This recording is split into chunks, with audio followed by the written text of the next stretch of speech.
नमस्कार दोस्तों। बारिश की बूंदें भले ही देखने में छोटी हों, बारिश की बूंदें देखने में भले ही छोटी हों, लेकिन उनका बरसना नदी का बहाव बन जाता है। ठीक उसी तरीके से हमारे छोटे छोटे प्रयास भी, हमारे द्वारा किए गए छोटे छोटे प्रयास भी जिंदगी में एक बड़ा परिवर्तन रखने का मादा रखते हैं। तो दोस्तों, आइए हम तैयार हो जाएं इन छोटे छोटे वीडियो के माध्यम से। एमपीपीएससी प्रीलिम्स परीक्षा 2023 21 मई को आयोजित होने वाली है, उसको क्लियर करने के लिए, उसको पार करने के लिए हम इन छोटे छोटे प्रयत्नों से अपनी तैयारी को धार दे सकते हैं। उसी श्रृंखला को हम आगे बढ़ाते हुए आज फिर से भारत की अर्थव्यवस्था से संबंधित परिचित ऐसे प्रश्न जो पूछे जा सकते हैं एग्जाम के दृष्टिकोण से, आपका एनालिसिस पावर को बढ़ाने में सहायक होंगे। हम सीधे प्रश्नों की इस श्रृंखला को आगे बढ़ाते हैं। तो आइए पहला प्रश्न देखते हैं। ये प्रश्न जो है करंट से रिलेटेड भी है, लेकिन यह एक प्रकार से स्टार्टअप जो सरकार की स्कीम्स चलाई जा रही हैं, इकोनॉमिक्स के दृष्टिकोण से हमें ये जानने को मदद करेगा। क्या पूछा गया है? किसी निजी क्षेत्र के बैंक के किस निजी क्षेत्र के बैंक ने किसानों के लिए ई किसान धन ऐप लॉन्च किया है? कहने का मतलब ई किसान धन ये मोबाइल एप्लीकेशन है। क्या है ये? मोबाइल एप्लीकेशन है जिसको हम ऐप कहते हैं। जैसे आपके पास टेलीग्राम होगा, व्हाट्सएप होगा, ये भी क्या है? ऐप है। तो इसी तरीके से किसानों के लिए ई किसान धन ऐप लॉन्च किया है एक बैंक ने। उस बैंक का नाम है HDFC बैंक। ये जो है जून 2020 में कोविड-19 महामारी का दौर चल रहा था। उस दौरान HDFC बैंक ने एक ऐसे ऐप को लॉन्च किया जो किसानों को यह बताएगा कि उस फसल का दाम क्या है मार्केट में, मौसम की जानकारी कैसी है, कौन सी फसल बोई जा सकती है, मौसम आने वाले समय में कैसा रहेगा। साथ ही साथ इसमें जो व्यक्ति है वो लोन वगैरह भी ले सकता है, मार्केटिंग के रूप में इसको सुविधा मिल सकती है। ठीक है, तो बैंक ऋण संबंधित सेवा भी इसमें प्रदान की जाएगी। तो ये HDFC बैंक ने चालू किया था, ये हमें ध्यान रखना है। आगे बढ़ते हैं। अगला है, हाल के दिनों में निम्नलिखित में से कौन से कारक भारत में चावल के मूल्य को प्रभावित कर रही थी? तो दोस्तों, चावल का मूल्य घटता है या बढ़ता है? प्रभावित होने का मतलब घटना या बढ़ना। ठीक है, कौन से कारक जो प्रभावित कर रहे थे? पहला है न्यूनतम समर्थन मूल्य। न्यूनतम समर्थन मूल्य कैसे? यदि सरकार मिनिमम सपोर्ट प्राइस, इसको अंग्रेजी में कहते हैं MSP, शॉर्ट में कहते हैं, यह जो है सरकार हर साल घोषित करती है। एक फसल बोई जाएगी उसके पहले इसको केंद्र सरकार घोषित करती है मूल्य। तो जिस दौरान 6 रुपए प्रति किलोग्राम से चावल यानी धान बिकता था, उस समय लोग बहुत कम लगाया करते थे। हालांकि छोड़ दिया करते थे खेत खरीफ के लिए, रबी के सीजन में चना या गेहूं बोया करते थे। उस समय सिंचाई की सुविधा भी नहीं थी, सरकार जगह जगह उपार्जन भी नहीं करती थी। तो प्राइवेट जो सेठ होते हैं, व्यापारी होते हैं, उनको बेच दिया जाता था कम दाम पे।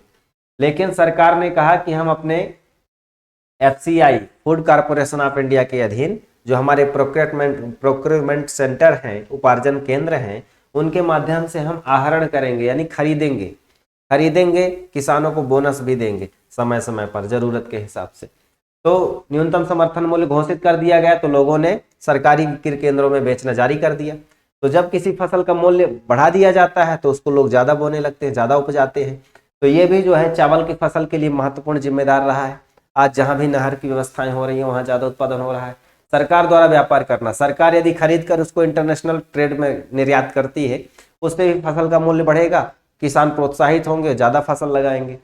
सरकार द्वारा भंडारण करना, सरकार द्वारा बाजार में, मार्केट में किसी भी वस्तु या फसल का दाम स्थिर रहे, इसके लिए उसका भंडारण कर दिया जाता है और जरूरत पड़ने पर क्या कर लिया जाता है उसका मार्केट में उतार दिया जाता है। उपभोक्ता सहायकी कैसे? सब्सिडी देकर के लोगों को बढ़ावा दिया जाता है कि आप इस फसल को मार्केट में खरीदें। जो लोग उसका मूल्य वहन नहीं कर सकते हैं उनके लिए कम दाम पे मुहैया कराई जाती हैं चीजें। सार्वजनिक वितरण प्रणाली PDS इसका प्रत्यक्ष उदाहरण है। जिन लोगों को जो गरीबी रेखा से नीचे जीवन यापन कर रहे हैं उनके लिए सरकार 1 रुपए प्रति किलोग्राम दर से चावल, गेहूं, अनाज प्रदान करवा रही है। तो ये सारी चीजें 1 2 3 4 यानी सारे कारक इसको इफेक्ट करते हैं। कुल मिलाकर क्या है, चावल के मूल्य को निर्धारित करते हैं। एक तरफ सरकार, एक तरफ किसान, एक तरफ व्यापारी, तीनों की बड़ी भूमिका है। ठीक है, चलिए आगे बढ़ते हैं। निम्नलिखित में से क्या भारत में नीली क्रांति से संबंधित है? दोस्तों, ये क्रांति क्या होती है? क्रांति शब्द से मतलब एक ऐसी प्रक्रिया से है जो आधारभूत आमूलचूल परिवर्तन लाती है। यदि आपके जीवन में क्रांति आ जाए, इसका मतलब आपने अभी तक जो कुछ किया है इतिहास में, उसको आप बहुत स्टैंडर्ड तरीके से या बहुत इतिहास को बदलते हुए, यानी ऐसा अभूतपूर्व कार्य कर दें जो पुराने इतिहास से बिल्कुल मेल ना खाता हो, आश्चर्यजनक हो, वो क्रांति होती है।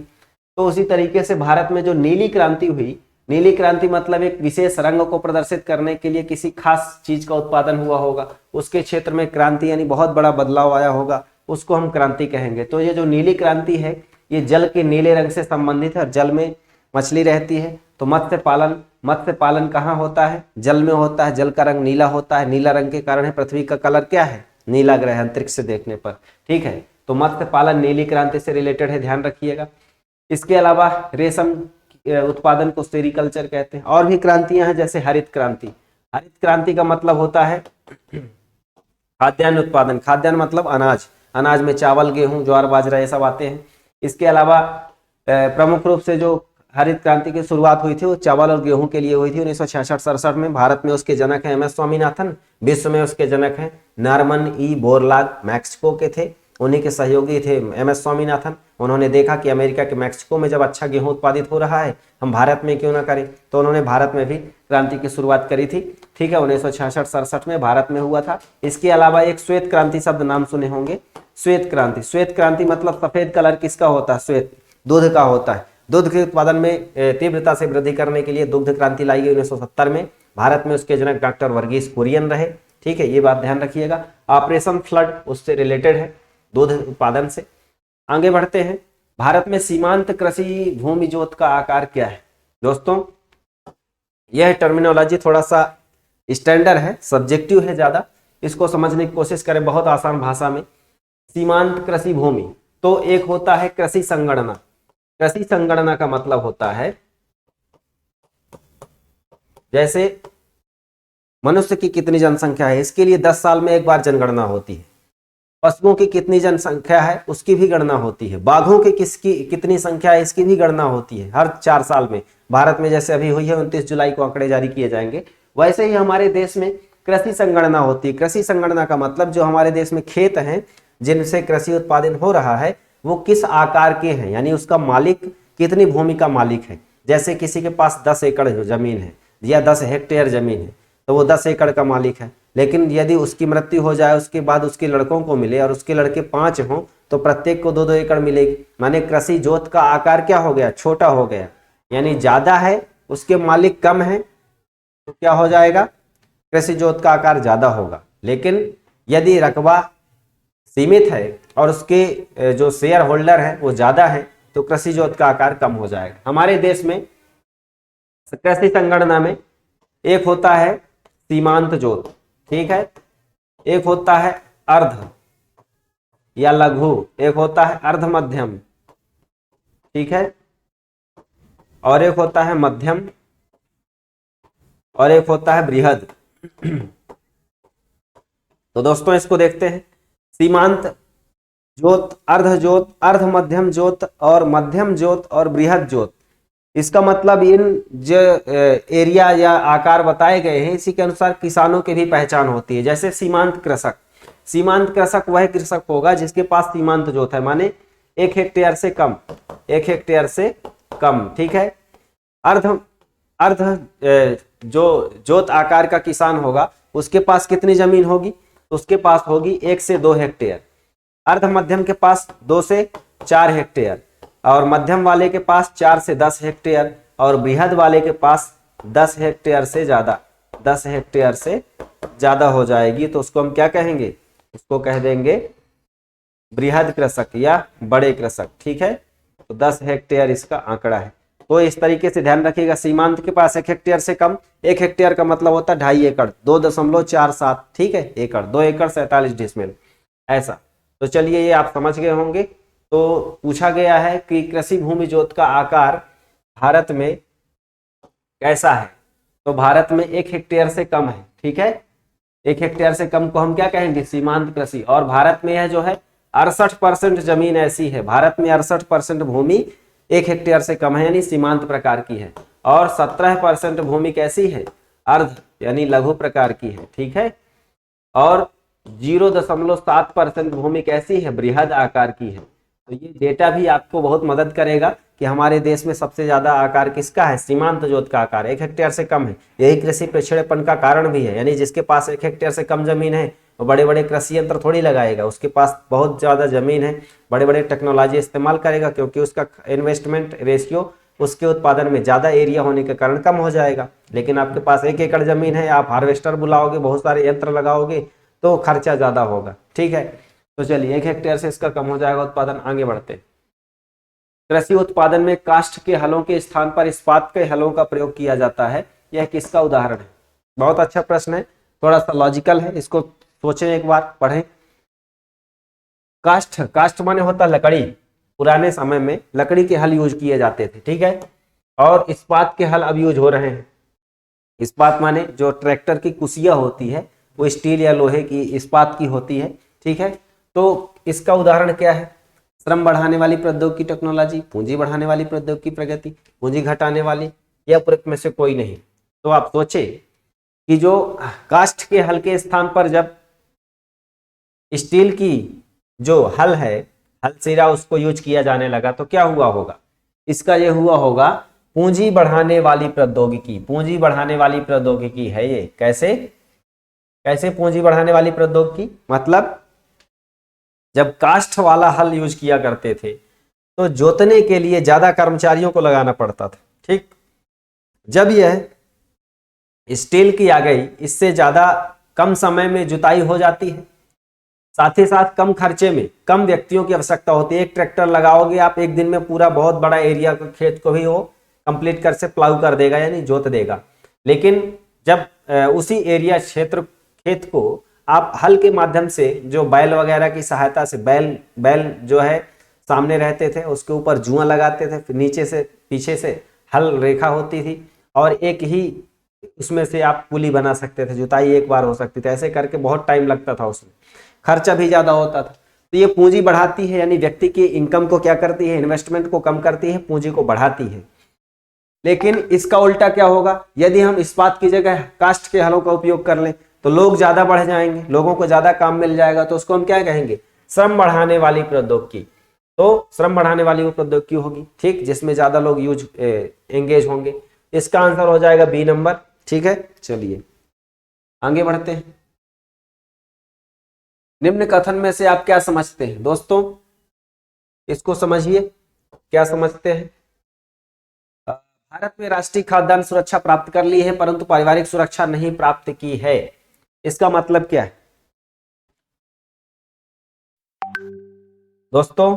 यह स्टेटमेंट यह बता रहा है कि भारत ने राष्ट्रीय सुरक्षा प्राप्त कर ली है लेकिन पारिवारिक नहीं प्राप्त की है। इसका मतलब क्या है, इसका मतलब यह है कि आपकी घर की जो बिल्डिंग है उसमें किए गए पुताई के रंग से आप ये नहीं बता सकते कि अंदर के लोगों का चेहरा कैसा है, अंदर के लोगों का हालात कैसे हैं, ठीक है।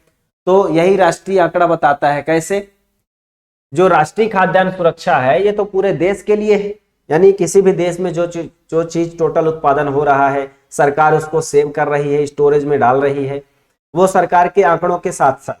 लेकिन जो देश की जनसंख्या है, आम जनसंख्या है, हमारे देश में 1,40,00,000 1,40 लोग हैं, 140 करोड़ जनसंख्या है, ठीक है। तो 140 करोड़ जनसंख्या में क्या हर व्यक्ति के पास दिन के खाने के लिए पैसे हैं, क्या हर व्यक्ति के पास पर्याप्त मात्रा में भोजन पोषण मिल रहा है, क्या नहीं मिल रहा। भूखमरी की समस्या अभी भी है देश में। तो इसका मतलब क्या है कि राष्ट्रीय सुरक्षा प्राप्त कर लिए लेकिन पारिवारिक सुरक्षा प्राप्त नहीं की। इसका मतलब खाद्यान्न उत्पादन में वृद्धि परंतु प्रति व्यक्ति उपलब्धता घटी है, गरीबी रेखा से संख्या बढ़ी है, खाद्यान्न स्टॉक पर्याप्त है परंतु सभी परिवारों को प्राप्त करने की सामर्थ्य नहीं है। डी नंबर सही है, बिल्कुल डी नंबर इसका राइट आंसर है। कैसे, लोगों के पास पीपीपी ये जो है कम हो गई। कैसे, कैसे कम हो गई, परचेजिंग पावर पैरिटी, लोगों के पास पैसा ही नहीं है, जब पैसा ही नहीं है तो वो खाने की चीज कैसे खरीद पाएगा, आप बताइए। तो खाने, सरकार के पास स्टोरेज में तो है, सब कुछ है, पर खरीदने के लिए पैसा चाहिए। जब व्यक्ति के पास क्रय शक्ति क्षमता नहीं होगी तो उन चीजों को अपन यूज नहीं कर पाएगा, उसको उपभोग नहीं कर पाएगा। तो उसका आंसर हो जाएगा डी नंबर। ठीक है, चलिए आगे बढ़ते हैं। व्यापक फसल बीमा योजना के स्थान पर राष्ट्रीय बीमा योजना लागू की गई थी, कब लागू की गई थी? तो दोस्तों व्यापक फसल बीमा योजना के स्थान पर राष्ट्रीय कृषि बीमा योजना 1999 में लागू की गई थी। अब ये क्या होती है व्यापक फसल बीमा योजना? व्यापक फसल बीमा योजना 1985 में प्रारंभ की गई थी और यह जो है खरीफ फसल के लिए प्रारंभ की गई थी। ठीक, मतलब जो खरीफ फसल होगी अगर वो उत्पादन उसका नहीं होता अच्छे से, उसके लिए बीमा जो कराए रहेंगे किसान, तो उनको उस प्रीमियम राशि का भुगतान किया जाएगा, बीमित राशि प्रदान की जाएगी। बाद में फिर इसको राष्ट्रीय कृषि योजना में बदल दिया गया 1999 में, और 1999 में रबी सीजन के लिए प्रारंभ किया गया था। रबी फसल के लिए, रबी फसल क्या होती हैं? ऐसी फसलें जो ठंडी में अक्टूबर नवंबर में बोई जाती हैं और मार्च अप्रैल में काटी जाती हैं, जैसे गेहूं, चना, मसूर। ठीक है, खरीफ फसलें क्या होती हैं? जो जून जुलाई में बोई जाती हैं, अक्टूबर नवंबर में काटी जाती हैं, जैसे चावल, मूंगफली, गन्ना, कपास, सोयाबीन, तिल, ठीक है, उड़द, मूंग। ये तो ये 1999 से शुरू हुई राष्ट्रीय कृषि बीमा योजना, और 2004-05 से ये जो है रबी प्लस खरीफ दोनों के लिए स्टार्ट हो गई। ठीक है, तो ये ध्यान रखेंगे। चलो भैया आगे बढ़ते हैं। राष्ट्रीय बागवानी मिशन कब प्रारंभ किया गया था? दोस्तों राष्ट्रीय बागवानी मिशन जो है मई 2005 में प्रारंभ किया गया था। इसका उद्देश्य था कि भारत में बागवानी को बढ़ावा दिया जाना। बागवानी मतलब सब्जी भाजी, इसकी जो खेती है इसको बढ़ावा दिया जाना। राष्ट्रीय बागवानी मिशन का उद्देश्य था फसल, फूल, फल, सब्जी, इनका उत्पादन। तो राष्ट्रीय बागवानी मिशन मई 2005 में प्रारंभ किया गया है केंद्रीय स्तर पर। आगे बढ़ते हैं। निम्नलिखित में से कौन सा राष्ट्रीय बागवानी मिशन का उद्देश्य नहीं है? तो प्रारंभ हुआ था मई 2005 में, और इसका उद्देश्य पढ़ लेते हैं। बागवानी क्षेत्र में ऊंची समृद्धि प्राप्त करना, ये बिल्कुल उद्देश्य है। सस्योत्तर व्यवस्था, पोस्ट हार्वेस्ट मैनेजमेंट, बिल्कुल सही है कि माने जो फसल हो जाएगी, फसल तैयार होने के बाद उसको मतलब तैयार हो जाएगी, उसको यूज करना है, तो जो उसका प्रोडक्ट है उसको हम हार्वेस्ट मैनेजमेंट कैसे करेंगे, यानी उसका जो अपशिष्ट, जो उसका अपशिष्ट बचता है, कृषि अपशिष्ट, उसको हम कैसे रिसाइकिल कर पाएंगे, या खेती में ही उसको हम उत्पादक रूप में यूज कर पाएंगे, उसको रासायनिक जैविक खाद बना पाएंगे। मानव संसाधन विकास, स्किल डेवलपमेंट, लोगों को नए नए एंटरप्रेन्योरशिप बढ़ावा देना, फूड प्रोसेसिंग के लिए बढ़ावा देना, अच्छी किस्म के बीज बोने के लिए लोगों को प्रेरित करना, शिक्षित करना, यानी शिक्षित किसान बनना, ये मानव संसाधन विकास का उद्देश्य है। बागवानी मिशन उसी के अंतर्गत आता है। बहुत अच्छे अच्छे किस्म के लोग अमरूद के फल लगाते हैं, मिर्ची लगाते हैं, बहुत ज्यादा उत्पादन होता है, उससे बहुत ज्यादा मात्रा में लाभ प्राप्त किया जाता है।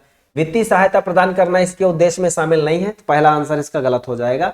ठीक है, याद रखेंगे। आगे बढ़ते हैं। नेक्स्ट है राष्ट्रीय खाद्य सुरक्षा मिशन के अंतर्गत कौन सी फसलें सम्मिलित हैं? तो दोस्तों इसके अंतर्गत जो फसलें सम्मिलित हैं उसका नाम है क्या? उसका नाम है राष्ट्रीय खाद्य सुरक्षा मिशन 2007-08 में प्रारंभ हुआ था। राष्ट्रीय खाद्य सुरक्षा मिशन 2007-08, और इसमें जो फसलें शामिल हैं गेहूं, चावल और दालें। क्यों शामिल है इसमें गेहूं, चावल, दालें? क्योंकि ये बेसिक आहार था। खाद्यान्न सुरक्षा में इसकी बहुत बड़ी उपयोगिता है, बहुत ज्यादा यूज होता है। गेहूं की रोटी लोग खाते हैं, चावल को ही खाया जाता है भारत में बहुत ज्यादा। ठीक है, और दाल प्रोटीन से युक्त होती है। चावल और गेहूं कार्बोहाइड्रेट से युक्त होते हैं।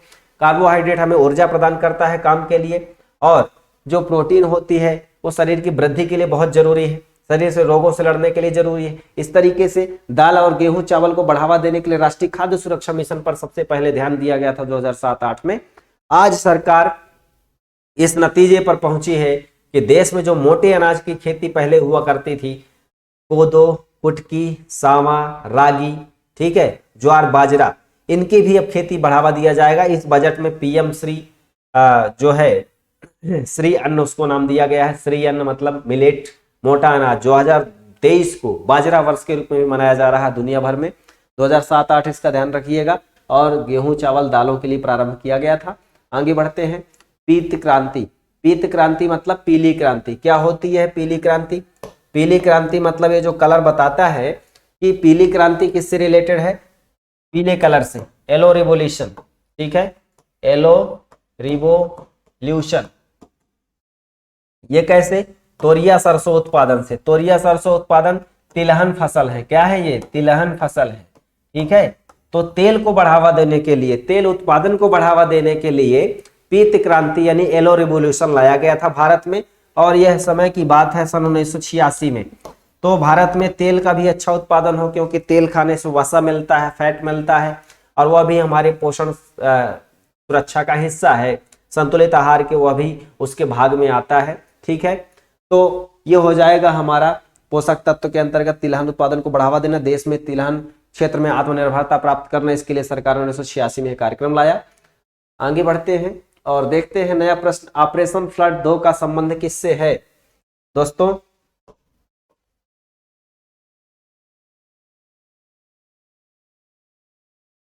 देखिए इसमें ये जो ऑपरेशन फ्लड है ये दुग्ध की आपूर्ति के लिए संबंधित था। ऑपरेशन फ्लड दूध उत्पादन से संबंधित है। पहली बार 1970 से 81 तक, 81 से 85 तक, 1985 से 99 तक, और 1999 से 2005 से 11 तक, यहाँ तक लगभग प्रारंभ किया गया है। तो इसका दूसरा चरण 81-85 में क्यों प्रारंभ किया गया था, तो ये प्रारंभ किया गया था आपका दुग्ध आपूर्ति को बढ़ावा देने के लिए, ठीक है, सबको पर्याप्त मात्रा में दुग्ध की व्यवस्था हो सके, ताकि चूंकि दूध को क्या कहा जाता है, दूध को कहा जाता है संतुलित आहार, इसमें कैल्शियम वगैरह भी की मात्रा अच्छी होती है, और लोगों को यह जो है पोषण सुरक्षा में मदद करता है, खाद्य रूप में पोषक तत्व की आपूर्ति करता है, ठीक है। चलिए आगे बढ़ते हैं। निम्नलिखित में से किस वर्ष में राष्ट्रीय भूमि अभिलेख आधुनिकीकरण कार्यक्रम प्रारंभ किया गया है। एक्चुअल में यह प्रोग्राम डिजिटल इंडिया के रूप में प्रेरित माना जा सकता है। यह वैसे प्रारंभ हुआ था 2008 में, यानी इस भारत सरकार ने दुनिया में पहले से ही इस क्षेत्र में व्यापक कदम रूप में उठाने के लिए प्रयासरत अपना प्रयास जारी कर दिया था। और राष्ट्रीय भूमि अभिलेख आधुनिकीकरण कार्यक्रम का मतलब यह है कि लोगों के पास जो भी जमीन है, सरकार के पास जितना भी डेटा है, उस सब का डिजिटलाइजेशन होना चाहिए, डिजिटल रूप में कंप्यूटर दस्तावेज का संरक्षण होना चाहिए। उसी को हम यू स्कीम को प्रारंभ किए थे 2008 में, ठीक है।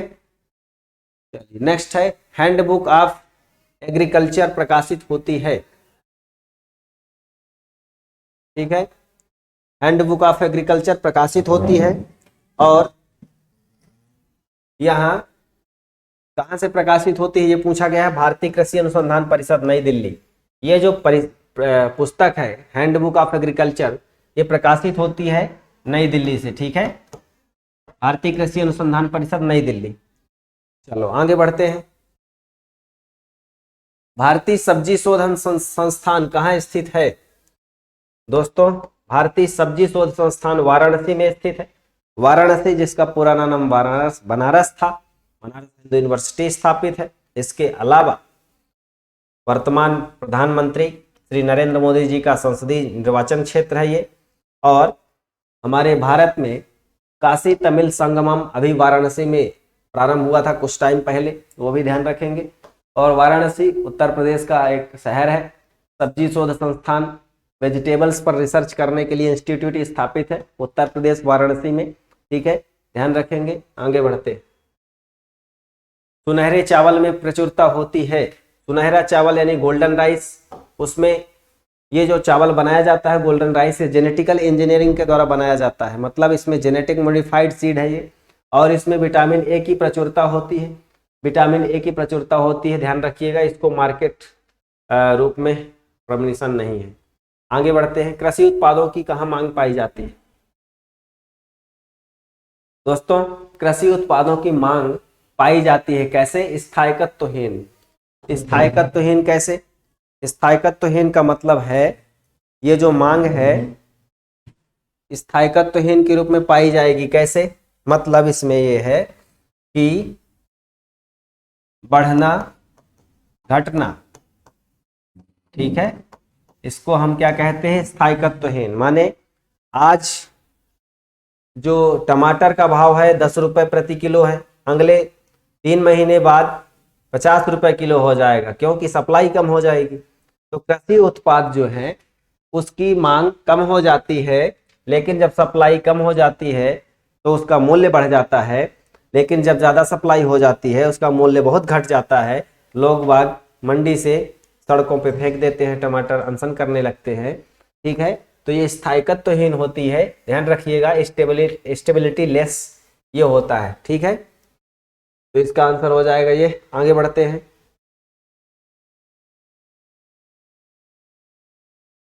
National academy of agricultural research management. दोस्तों, एग्रीकल्चर के क्षेत्र में रिसर्च करने के लिए एक मैनेजमेंट इंस्टीट्यूट स्थापित किया गया है। और वो कहाँ स्थापित किया गया है? वो स्थापित किया गया है हैदराबाद में। हैदराबाद तेलंगाना की राजधानी है। 2014 में जब 2 जून 2014 को आंध्र प्रदेश से पृथक होकर तेलंगाना का गठन हुआ है, तभी से संयुक्त रूप से इनकी राजधानी 2024 तक हैदराबाद रहेगी। लेकिन अब कुछ समय पहले आंध्र प्रदेश सरकार ने कहा था कि हमारी राजधानी अमरावती होगी, लेकिन वर्तमान में उसने अपनी राजधानी विशाखापट्टनम को प्रस्तावित कर दी है और विशाखापट्टनम से उसके सारे कार्य होंगे किसके? आंध्र प्रदेश के। ठीक है, तो ये जो हैदराबाद है, हैदराबाद इतिहास भौगोलिक रूप से ये मूसी नदी के किनारे बसा है। ठीक है, ये ध्यान रखिएगा। हैदराबाद सिकंदराबाद को जुड़वा शहर कहा जाता है, पास पास है। तो यही जो है national academy of agriculture research management, माने एग्रीकल्चर के क्षेत्र में जो रिसर्च करना है उसके लिए स्टडी सेंटर मैनेजमेंट का हैदराबाद में है। ठीक है, चलो आगे बढ़ते हैं। न्यूनतम समर्थन मूल्य का निर्धारक क्या है? बहुत अच्छा प्रश्न है, आए दिनों ये हमारे चर्चा का विषय बना रहता है। न्यूनतम समर्थन मूल्य एमएसपी, मिनिमम सपोर्ट प्राइस, इसका निर्धारक कौन है?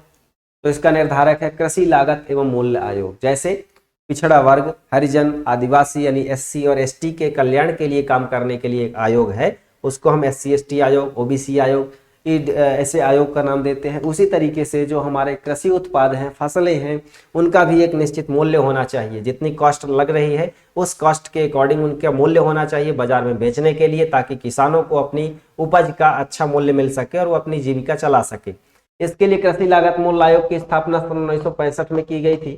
और यह जो है, जो भी फसल है हर साल उसका मूल्य निर्धारित करके बता देता है सरकार को कि इतना किया जाना चाहिए, सलाह देता है। सरकार उसको मान भी सकती है, नहीं भी मान सकती। अक्सर होता यह है कि सरकार उसकी मांग को मान करके थोड़ा बहुत पैसा बढ़ा करके क्या कर देती है? मूल्य घोषित कर देती है। जैसे गेहूं का वर्तमान में जो मूल्य है वो 2125 रुपए, ठीक है, प्रति क्विंटल। प्रति क्विंटल का मतलब 100 किलो। 100 किलो गेहूं कितने का बिकेगा? 2125 का। ऐसे ही चावल का जो मूल्य रखा गया था वो था 1940 रुपए। ठीक है, 1940 रुपए प्रति क्विंटल था। किसका? चावल का, यानी धान का। ठीक है, तो इस तरीके से अलग अलग फसलों के लिए जारी करता है। ये टोटल 23 फसलों के लिए जारी करता है। 23 फसलों में से 22 प्लस गन्ना, ठीक है, 22 प्लस गन्ना, 22 फसलें हैं और एक गन्ना अलग से है। ठीक है, तो टोटल 23 के लिए ये जो है घोषित करता है। गन्ना के लिए एमएसपी जारी नहीं होता, इसके लिए सांकेतिक मूल्य होता है। ठीक है, चलिए आगे बढ़ते हैं।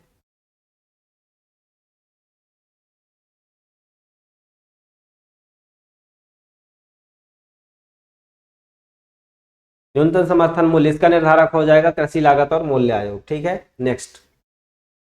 निर्यात उत्कृष्ट शहर में मध्य प्रदेश के कौन से शहर शामिल हैं?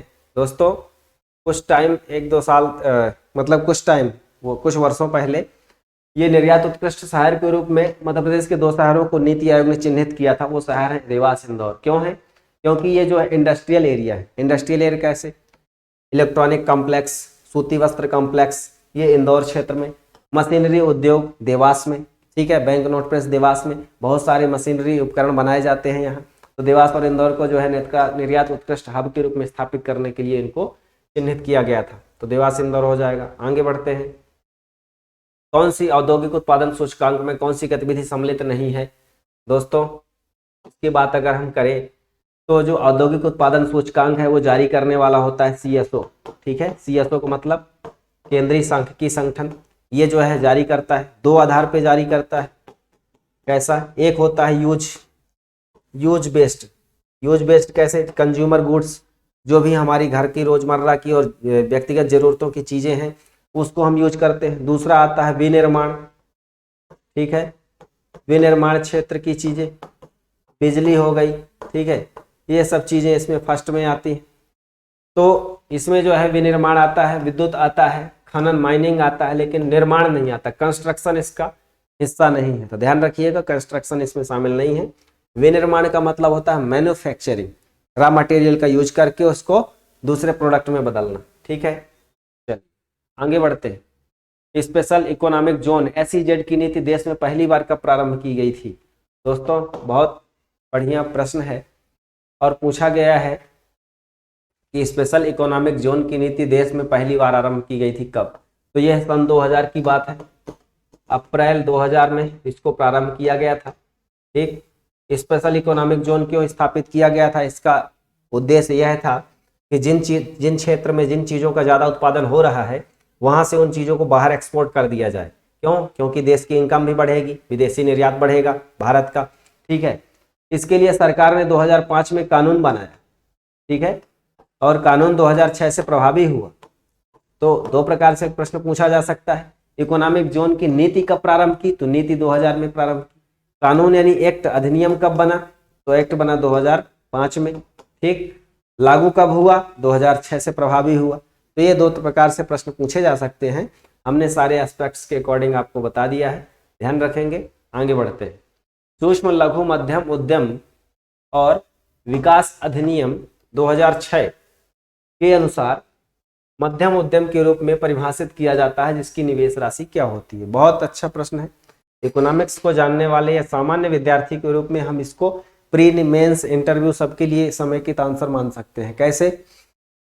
2006 की बात करें और अब की बात करें, ठीक है, ध्यान रखेंगे। और MSME, इसको ई नहीं लिखते हैं, MSM ही है प्रमुख रूप से, MSM, ठीक। चलिए, M का मतलब होता है माइक्रो, S का मतलब होता है स्मॉल और M का मतलब होता है मीडियम।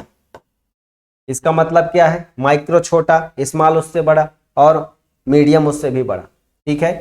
तो ये ऐसा होता है। चलिए, तो माइक्रो में क्या था? Investment price. Investment price starting में इसका जो था वो था 25 लाख रुपए, इसका था 5 करोड़ रुपए और इसका था 10 करोड़ रुपए, ठीक है। माने आप पहले 25 लाख रुपए अगर इन्वेस्टमेंट कर रहे हो किसी में तो उसको हम माइक्रो यूनिट कहेंगे। स्मॉल यूनिट के अंतर्गत 5 करोड़ का इन्वेस्टमेंट था, 25 लाख रुपए से 5 करोड़ रुपए तक का, ठीक है। ये जो वैल्यू लिख रही है हम लिख रहे हैं तक है, ये 5 करोड़ तक, कम से कम नहीं, 25 लाख से लेकर 5 करोड़ तक का आपका हो जाएगा स्मॉल में, और 10 करोड़ रुपए तक, डॉलर में नहीं है रुपए में है, ठीक है, ध्यान रखिएगा। तो 10 करोड़ रुपए तक का अगर इन्वेस्टमेंट हो रहा है 5 करोड़ से 10 करोड़ रुपए तक, उसको हम कहेंगे मीडियम इंटरप्राइजेज। इंटरप्राइजेज का मतलब उद्यम, स्टार्टअप, कंपनी, कुछ भी। अब क्या है? अब सरकार ने इस नीति को बदल दिया है। तो अब क्या कर दिया है? अब कर दिया है 1 करोड़ रुपए तक। 1 करोड़ रुपए तक क्या होगा? 1 करोड़ रुपए तक, अगर 1 करोड़ रुपए तक इन्वेस्टमेंट कर रहे हो वो माइक्रो में आएगा। एक और बताया है 10 करोड़, ठीक है। 10 करोड़ रुपए अगर इन्वेस्टमेंट कर रहे हो 10 करोड़ रुपए तक, 1 करोड़ से 10 करोड़ रुपए तक, उसको हम कहेंगे स्मॉल। और तीसरा आता है मीडियम, तो इसको हम 20 करोड़ रुपए तक मानते हैं। कितना? 20 करोड़ रुपए तक। तो अगर 10 करोड़ से 20 करोड़ रुपए तक इन्वेस्टमेंट हो रहा है उसको हम क्या कहेंगे? मीडियम। अब के अकॉर्डिंग पहले क्या था? 25 लाख रुपए तक माइक्रो, अब क्या है? 1 करोड़ रुपए तक माइक्रो। पहले स्मॉल में 25 लाख से 5 करोड़, अब 1 से 10 करोड़ तक। पहले था मीडियम में 5 से 10 करोड़, अब है 10 से 20 करोड़, ठीक है। इसका वार्षिक टर्नओवर 5 गुना हो जाएगा, इसमें 5 करोड़, इसमें 50 करोड़, इसमें 1 अरब यानी 100 करोड़, ठीक है। तो ये आप ध्यान रखिएगा। प्रश्न पूछा गया है 2006 के अनुसार मध्यम उद्यम के रूप में किसको परिभाषित किया गया है? तो मध्यम उद्यम क्या है? मीडियम। ये 10 करोड़ रुपए तक का, ठीक है। तो ये 10 करोड़ रुपए से जो है ये आ जाएगा डी नंबर, ठीक। चलिए आगे बढ़ते हैं। या 10 करोड़ रुपए से कम नहीं आएगा, ये चौथा स्टेटमेंट इसको फुलफिल नहीं करता है। क्यों? क्योंकि इसमें 5 करोड़ की शर्त है। बी नंबर हो जाएगा। इस माल जो है 5 करोड़ तक रहेगा, इस माल के बाद जो है मीडियम स्टार्ट हो जाएगा। ठीक है, तो ये इसका आंसर हो जाएगा 5 से 10 करोड़, तो ये आंसर हो जाएगा। ठीक, चलिए आगे बढ़ते हैं। भारत जैसे विकासशील देश के लिए लघु स्तरीय कुटीर उद्योगों का महत्व क्यों है? अभी जो हमने बात करी क्या, एमएसएमई, ठीक, उसमें जो है लघु कुटीर उद्योग भी आते हैं, उसी के द्वारा हमारा स्टार्टअप बनता है। सरकार ने स्टार्टअप इंडिया नीति भी चालू की है 2016 में। तो ये क्या करते हैं, अधिक रोजगार उत्पन्न करते हैं, अधिक रोजगार के अवसर उत्पन्न करते हैं। ठीक है, अधिक रोजगार के अवसर उत्पन्न करते हैं। जैसे MBA चाय वाला, ये क्या है, कई जगह चाय के स्टॉल लगवाकर उसने अपनी फ्रेंचाइजी देकर के लोगों को रोजगार भी दिया। ठीक, फिजिक्स वाला, इसके अलावा जोमेटो, ये सब क्या है, स्टार्टअप थे पहले, अब यूनिकॉर्न बन गए हैं। यूनिकॉर्न मतलब एक शब्द होता है यूनिकॉर्न, ऐसी कंपनी को यूनिकॉर्न कहा जाता है जिसका 100 करोड़ डॉलर, 100 करोड़ डॉलर क्या हो, उसकी कैपिटल हो, यानी उसका जो टर्नओवर हो 100 करोड़ रुपए का हो, यानी 1 अरब। ठीक है, 1 अरब डॉलर। चलिए आगे बढ़ते हैं दोस्तों। हमारी जो MCQ की सीरीज है यहीं समाप्त होती है। आने वाले नेक्स्ट स्लाइड में हम फिर नेक्स्ट वीडियो में आपको कुछ और प्रश्नों की पुनरावृत्ति के साथ अपनी तैयारी को बूस्टर जो डोज प्रदान कराएंगे। आप हमसे यूं ही जुड़े रहें, बने रहें। कोई क्वेरी हो तो कमेंट बॉक्स में ज़रूर दें। इसी तरीके से अपनी तैयारी को आगे बढ़ाने के लिए हमारे चैनल को सब्सक्राइब करें, लाइक करें, शेयर करें। थैंक यू, जय हिंद, धन्यवाद।